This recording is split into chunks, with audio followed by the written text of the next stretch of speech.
বিরতির পর স্বাগত। ফের হিংসায় উত্তাল মণিপুর। মণিপুরকে শান্ত করতে কেন্দ্র যে দিনক্ষণ গাইডলাইন বেঁধে দিয়েছিল, কিন্তু তারপরেও দেখা যাচ্ছে মণিপুর অশান্ত। তবে এবার মণিপুর থেকে খবর যে কুকি যুবককে মৃত্যুতে বন্ধের ডাক, মোতায়েন বাড়তি সেনা।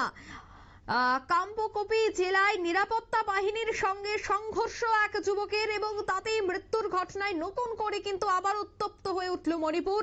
এই ঘটনায় বন্ধের ডাক দিয়েছে কুকি সম্প্রদায়। পাল্টা পরিস্থিতি সামাল দিতে বিপুল সংখ্যায় নিরাপত্তা বাহিনী মোতায়েন করা হয়েছে। কোন রকম হিংসা সামাল দিতেই রাস্তায় রুট মার্চ করছে সেনা। সব মিলিয়ে রবিবারের সকাল থেকে থমথমে পরিস্থিতি মণিপুরে। তবে মণিপুরে বর্তমানে কেমন রয়েছে, কি পরিস্থিতির মধ্য দিয়ে রয়েছে মণিপুর, বিস্তারিত জানবো। টেলিফোন লাইনে এই মুহূর্তে যুক্ত হয়ে গেছে প্রতিনিধি রাজীব দত্ত। রাজীব, মণিপুরের পরিস্থিতি এখনো থমথমে, কুকি অঞ্চলগুলিতে বন্ধ চলছে, ছোটখাটো অশান্তিও হচ্ছে অনেক জায়গায়। কি আপডেট রয়েছে মণিপুর থেকে? দেখো, প্রথমে বলি যে মণিপুরকে স্বাভাবিক করার চেষ্টা হচ্ছে, কিন্তু এখনো পর্যন্ত বলবো না যে মণিপুর স্বাভাবিক। সব থেকে যে গোলমাল সমস্যা যেটা হচ্ছে যে মণিপুরের যে কুকি অঞ্চলগুলো, কুকি জায়গা যেখানে কুকি জনবসতি বেশি, সেখানে কিন্তু সমস্যা হচ্ছে, সেখানে গোলমাল হচ্ছে। এবং আজকে 12 ঘন্টার বন্ধ ডাকা হয়েছে, এখন বন্ধ চলছে। কারণ গতকাল গভীর রাত্রে সংঘর্ষ হয়েছে, যে কাংপোকপি জেলাতে সংঘর্ষ হয়, সেখানে পুলিশকে মারধর করা হয়, পুলিশের দুটি গাড়ি কেটে আগুন লাগিয়ে দেওয়া হয়, এবং তারপরেই পুলিশ লাঠি চালায়, গুলি চালায়, তাতেও নিয়ন্ত্রণ টিয়ার গ্যাস চালায় এবং পরে গুলি চালায়, এবং তখনও কিন্তু গুলিতে একজনের মারা যায়। তারপরেই কিন্তু বন্ধের ডাক দেওয়া হয়েছে।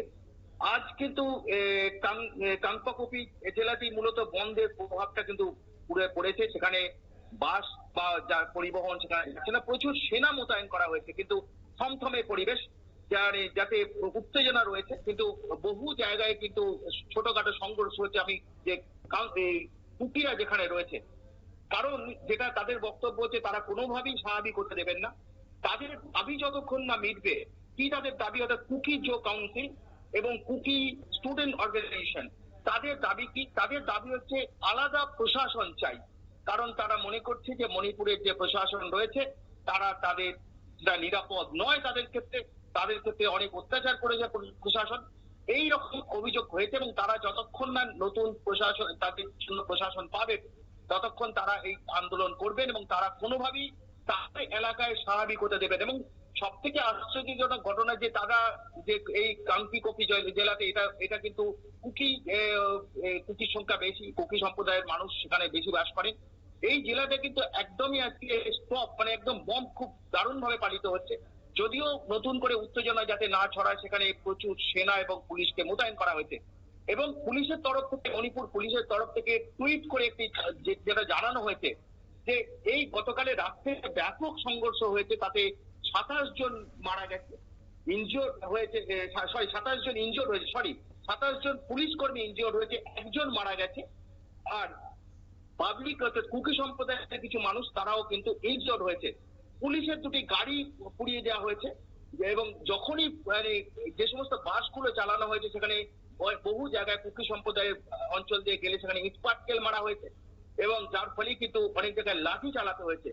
এবং যে 27 জন পুলিশ কর্মী আহত হয়েছে, তাদের মধ্যে অনেকের আহত, মানে ইনজিওর, অর্থাৎ তাদের অত্যন্ত খারাপ, মানে ভালো রকম তাদের আঘাত লেগেছে।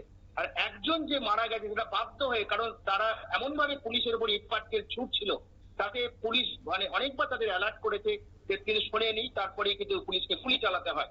তবে কত রাউন্ড গুলি চালিয়েছে সেটা পুলিশ কিন্তু বলেনি। পুলিশের বক্তব্য হচ্ছে যে পুলিশ কর্মীরা যেমন 27 জন আহত হয়েছে, একজন কিন্তু কুকি মারা গেছে, কুকি সম্প্রদায়ের মানুষ মারা গেছে।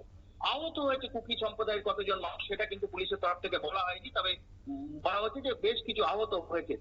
তো এখন যেটা পরিস্থিতি, ওখানে বহু জায়গায় কিন্তু কুকি, এই কাংপোকপি জেলাটাকে কিন্তু স্বাভাবিক করা যাচ্ছে না, যার জন্যই সেখানে স্বাভাবিক করতে প্রচুর সেনা এবং পুলিশকে পাঠানো হয়েছে, যাতে পরিস্থিতি নিয়ন্ত্রণের বাইরে না যায়।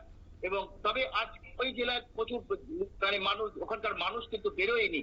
তবে যদি বলে যে অন্যান্য জায়গার মানুষ, অন্য সমগ্র মণিপুরের মানুষ, সেখানে কিন্তু অনেক জায়গাতেই, যেখানে মেইতি সম্প্রদায় বেশি, সেখানে কিন্তু স্বাভাবিক জনজীবন রয়েছে, সেখানে কিন্তু বন্ধের কোনো প্রভাব পড়েনি।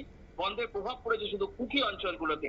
তো সরকার চেষ্টা করছে যে স্বাভাবিক অবস্থা ফিরিয়ে আনতে, কারণ কেন্দ্রীয় সরকারের নির্দেশ মতোই গতকাল শনিবার 8ই মার্চ খুলে দেওয়া হয় স্বাভাবিক সমস্ত জনজীবন স্বাভাবিক করার জন্য সমস্ত রকম উদ্যোগ নেওয়া হয়েছে। দোকানপাট খুলে দেওয়া হয়, বাস চলাচল, মণিপুর স্টেট ট্রান্সপোর্টের বাস চলাচল করে এবং চূড়াচন্দ্রপুর এবং বেশ কিছু লাইনে বাস চালানো হয়েছে, আজকেও চালানো হয়েছে। সমস্ত বাসে পুলিশ দেওয়া হয়েছে, শুধু পুলিশ নয়, রাস্তায় রাস্তায় পুলিশ আছে, যাতে মানে পুনরায় ইটপাটকেল না ছোড়া হয় বা কোনোভাবে বাসকে আগুন টাগুন লাগিয়ে না দেয়। তবে আজকে সেরকম মানে বাসে আগুন লাগানো, পুলিশের গাড়িতে আগুন লাগানোর কোনো ঘটনা ঘটেনি। যা হয়েছে কালকে অনেক রাত্রে হয়েছে, 2টি পুলিশের গাড়িতে আগুন লাগানো হয়েছে এবং বেশ কয়েকটি গাড়িতে ভাঙচুর করা হয়েছে, যার ফলেই কিন্তু পুলিশ গুলি চালাতে বাধ্য হয় এবং একজনের মৃত্যু হয়েছে এবং 27 জন পুলিশ কর্মী আহত, বেশ কিছু কুকি সম্প্রদায়ের মানুষ আহত। পুলিশের হুঁশিয়ারি, মণিপুরের রাজ্যপাল অজয় ভাল্লার হুঁশিয়ারি যে যারা মানে এই কাজ করবে, পরিস্থিতি স্বাভাবিক হতে যারা ডিস্টার্ব করবে, যারা অশান্তি পাকাবে, তাদের কড়া হাতে মোকাবিলা করা হবে। প্রশাসন সবসময় আলোচনায় প্রস্তুত, কিন্তু গণতান্ত্রিক পদ্ধতিতে আলোচনা হবে, কোনোভাবে অরাজকতাকে স্থান দেওয়া হবে না। প্রশাসনকে হুমকি দিয়ে কেউ পার পাবে না, তাদের বিরুদ্ধে কড়া ব্যবস্থা নেওয়ার নির্দেশ দেওয়া হয়েছে পুলিশ এবং সেনাকে। অঙ্কিতা, ধন্যবাদ। অর্থাৎ পুলিশ এবং সেনা তারা কিন্তু মোতায়েন রয়েছে এবং আঁটোসাঁটো নিরাপত্তা রয়েছে মণিপুরের পরিস্থিতি এখনো থমথমে, বিভিন্ন জায়গা থেকে কিন্তু অশান্তির ছবি উঠে আসছে। নিয়ে নিচ্ছে এই মুহূর্তে ছোট্ট একটি বিজ্ঞাপন বিরতি, সঙ্গে থাকুন।